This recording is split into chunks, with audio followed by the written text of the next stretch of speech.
Okay guys, so it's time to make the part 8 video, and this time they showed off some more demo of the new Safari browser. You know that you can tap on the tweet option, the awesome Twitter integration in Safari.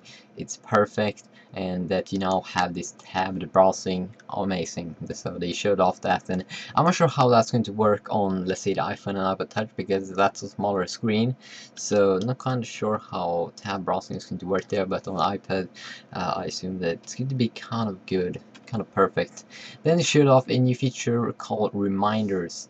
Very good, very good. They have like notes right now, but it's not going to be as good as this remind thing here.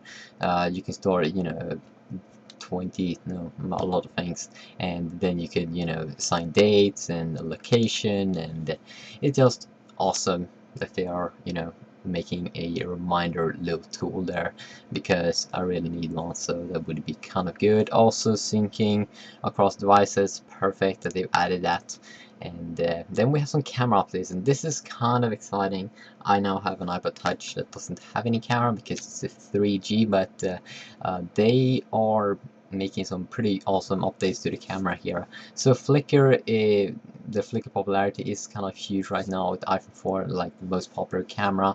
So they have now fixed some stuff. First of all, there's going to be a camera button on the lock screen. So that is kind of good, because that means that you quickly could take a picture if you need to.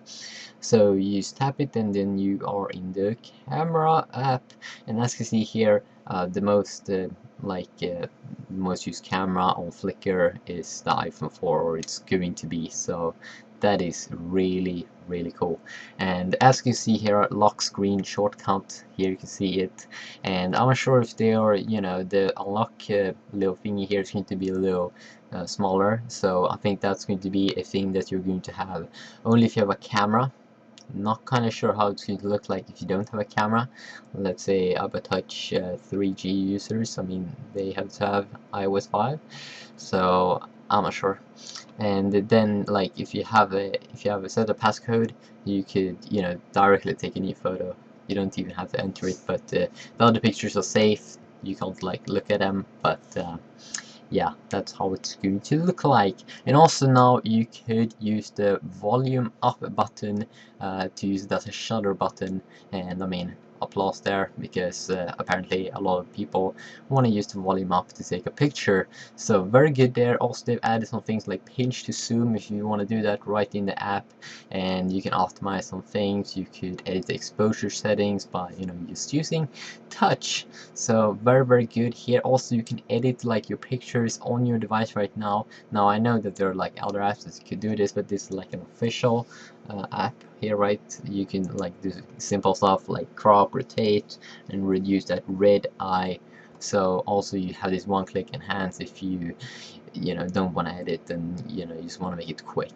Then they also showed off mail. Maybe not that kind of interesting, but they have some cool stuff like rich text formatting, indentation control, draggable addresses, and some cool stuff like that. I don't use my mail that much, but obviously there are a lot of people that is doing that. And flag messages, if you want to go ahead and do so, they have added s/mime support as well. I'm not sure what that is, but hey, that's probably good.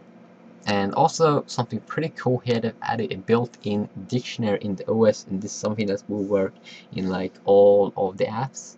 So when you tap a word, you could see this little new define, and that will like bring up the dictionary if you don't know what the word means. So very good there. Also, they've added a thing here that we saw in Windows 8 that Microsoft previewed here. If you want to have a keyboard that is more for your thumbs, you could grab the keyboard with your thumbs, and then go up, and the keyboard will split, and it's going to be awesome.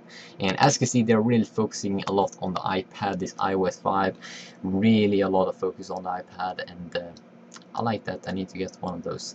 So yeah, so that is part 8. So yeah, stay tuned for the next one. See you.